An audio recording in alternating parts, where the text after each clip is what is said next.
Magandang araw kaibigan. Ako si JB Salayo. Tara na muli sa landas ng pag-asa. Kumusta ang gising mo? Naway nakapagpahinga kang mabuti at ngayon ay naghahanda sa isa pang araw na puno ng pakikibaka o pagsubok o maaari rin namang puno ng kagalakan at pag-asa. Sa ating ebanghelyo ngayon, ang talinhaga o kwento ni Jesus sa kanyang mga alagad ay tungkol sa isang alipin na tuloy-tuloy ang kayod para sa kanyang boss o Panginoon. Basahin natin. Kapag nanggaling ang inyong alipin sa pag-aararo o pagpapastol ng mga tupa sa bukid, inaanyayahan ba ninyo siya agad upang kumain? Hindi ba't ang sasabihin ninyo sa kanya ay, ipaghanda mo ako ng hapunan, magbihis ka, at pagsilbihan mo ako habang ako ay kumakain. Pagkakain ko, saka ka kumain. Pinasasalamatan ba ng amo ang kanyang alipin dahil sinusunod siya nito? Ganoon din naman kayo. Kapag nagawa na ninyo ang lahat ng iniuutos sa inyo, sabihin ninyo, kami mga aliping walang kabuluhan. Tumutupad lamang kami sa aming tungkulin. Tatlong tanong para sa ating pagmimilay.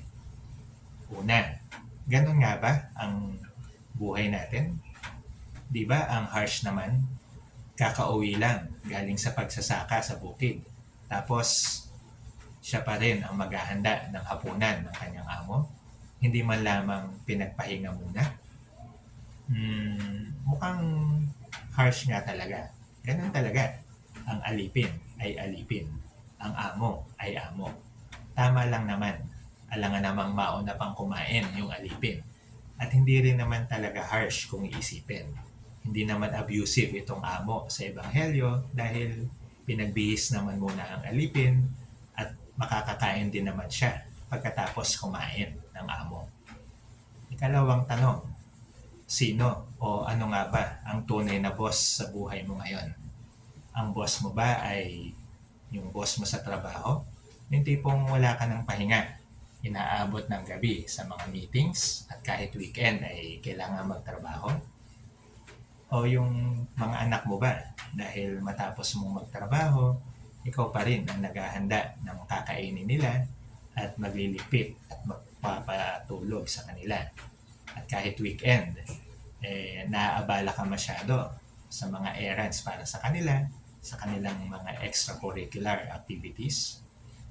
O ang mga magulang mo ba, dahil sila ang sinusunod mo sa lahat ng mga desisyon mo? O baka naman dahil maedad na sila at ikaw ang pinagpalang tagapag-alaga nila? O baka naman ang umaalipin sa iyo ay ang iyong mga kayamanan, ang iyong negosyo kung saan tutok na tutok ka, o ang iyong mga stocks o investments, yung todo ka sa pagbabantay kaya hindi ka makatulog ng maayos. O baka naman ang iyong mga pets, dahil sa todong pagmamahal at pag-aalaga mo sa kanila, yung hindi ka makapagbakasyon dahil pag ikaw ay nagbakasyon, sino ang magpapakain at magbabantay sa kanila? O baka naman ang iyong sarili. Sa isang banda, parang okay yun, di ba? You are your own boss. Parang self-employed. Pwedeng magpahinga kung kailangan, pwedeng hindi mo na pumasok at magtrabaho. Pwede mong gawin lahat ng gusto mo, parang lahat gusto mong bilhin, kainin, lahat pwede mo pasyalan, sana all, di ba? Pero kaibigan, kung hindi ang Diyos ang boss mo ngayon sa buhay, Jack, may kulang. Sabi ni Saint Augustine, our hearts are restless until they rest in Him. Ang nararapat na boss natin ay walang iba, kundi ang Panginoong Diyos. Walang iba, siya lamang talaga. Dahil kung ibang tao o mga bagay o ang sarili man natin ang ating dinidiyos, may kulang, nakakapagod, nakakatakot, at nariyan ang pag-aalinlangan kung saan ba talaga patungo ang ating buhay. At ang pangatlong tanong, sa pagsunod ba natin sa Diyos, di ba nakakapagod din? Oo naman, nakakapagod. Ang mga pare, pagod yan pagkasunod-sunod ang mga misa. Yung mga missionaries, karamihan mga madre, pagod sila sa pag-aalaga ng mga matatanda sa mga hospices o yung mga bata sa bahay ampunan. Kami rito sa Landas ng Pag-asa, nakakapagod din itong paggawa ng mga videos at yung mga kasamahan natin na magre-record, mag-e-edit nitong mga nire-record namin ng mga videos. Pero kahit pagod, hindi susuko.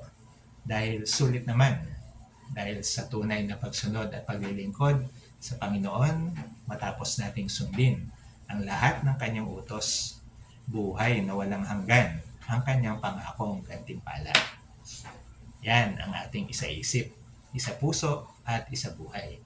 Diyan tayo huhugot ng lakas, galak at pag-asa, anuman ang ating mga pagsubok at pakikibaka sa araw-araw. Kung ikaw ay na-bless ng pagninilay na ito, paki-like at paki-share mo na. Maging tagapaghatid na rin ng magandang balita sa iyong mga kaibigan at kamag-anak.